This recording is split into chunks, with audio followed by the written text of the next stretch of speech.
Bien, pour la suite, je vais vous demander d'aller chercher des images. Alors là, vous allez pouvoir choisir les images que vous voulez. C'est ça qui est intéressant aussi, c'est que je ne vous impose pas les images. Vous pouvez prendre des images à vous. Vous pouvez prendre des images du web. Je vais juste imposer le fait que ce soit un jardin, garden public domain, entre guillemets. Et alors, dans les outils de recherche, vous demandez des images supérieures à 4 mégapixels.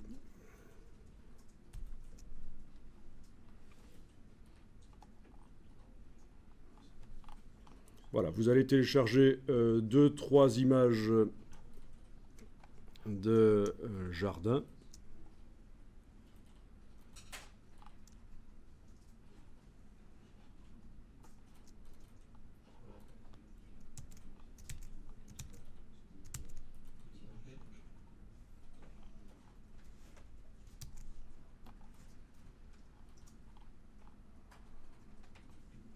Alors, je vais vous demander de prendre des images où la netteté n'est pas travaillée. Donc, clairement, là, la netteté n'est pas travaillée. Parce que parfois, c'est super net. Hein, donc, on va éviter ça.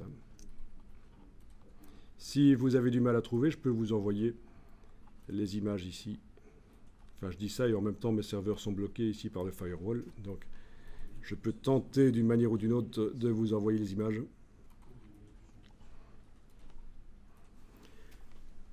Donc, la netteté dans Photoshop.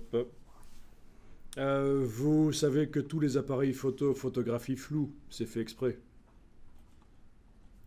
Il y a un filtre devant le capteur qui est un filtre passe-bas, qui ne laisse passer que les basses fréquences. Ok. Alors, vous pouvez mettre les images dans un dossier qui s'appelle accentuation.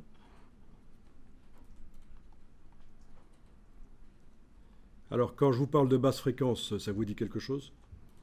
Basse fréquence et haute fréquence? Ben, un filtre passe-bas qui ne laisse passer que les basses fréquences, en fait, c'est un filtre qui rend flou. Son but est de rendre expressément flou. Et quand on parle en photo de haute fréquence et de basse fréquence, on parle de détail et de surface sans détail. Les hautes fréquences, c'est le détail. Les basses fréquences, c'est des surfaces colorées sans détail.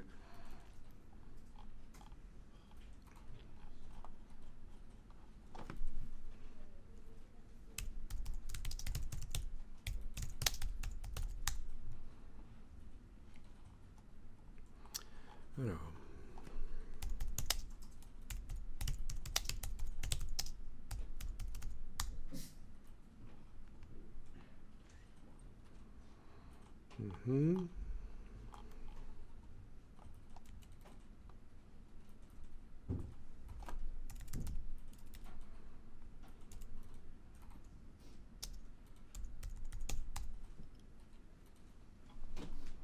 Voilà. Vous connaissez le Nikon D800, vous en avez peut-être un. Il existe en deux versions. Version D800, version D800E. Dans la version E, le filtre passe-bas a été enlevé. Non, il n'a pas été enlevé, il a été corrigé. En fait, on ajoute quelque chose pour que les détails se reconstruisent. C'est une manière de parler, de dire qu'il n'y a pas de filtre passe-bas sur le D800E. Et donc, lui, il photographie super net. Et quand on veut photographier des étoiles, par exemple, on fait des photos d'astronomie, c'est évidemment mieux d'avoir ce genre d'appareil photo. Avant que des marques comme Nikon vendent des appareils sans filtre passe-bas, il fallait le faire enlever, il fallait acheter un appareil normal, standard, et faire enlever le filtre, ce qui coûtait à peu près 400 €, parce que c'est quand même une opération délicate d'aller enlever un filtre devant un capteur d'appareil photo. Mais alors pourquoi est-ce que les appareils photographient flou? C'est pour éviter les moirés.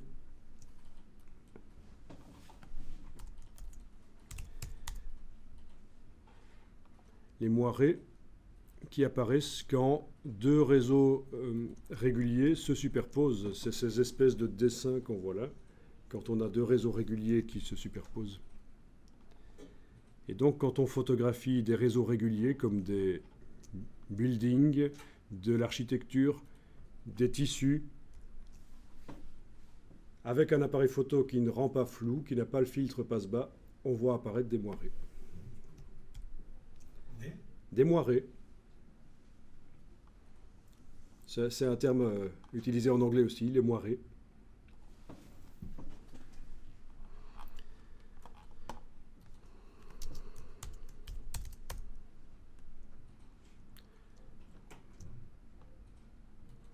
Voilà. Alors, les moirés ici. Ouais. Voilà un réseau régulier des tuiles avec des effets de moirés qui apparaissent. Mais il y a des photos où c'est davantage parlant. Voilà, bon. Vous connaissez ce genre de choses. Vous photographiez un truc et vous voyez apparaître des lignes bizarres qui n'existent pas dans la réalité. C'est le réseau régulier de ce qu'on photographie, donc la scène, qui interfère avec le réseau régulier des photosites du capteur. Voilà pourquoi la plupart des appareils photo photographient flou, et donc pourquoi il faut rendre net dans Photoshop d'une manière ou d'une autre. Okay.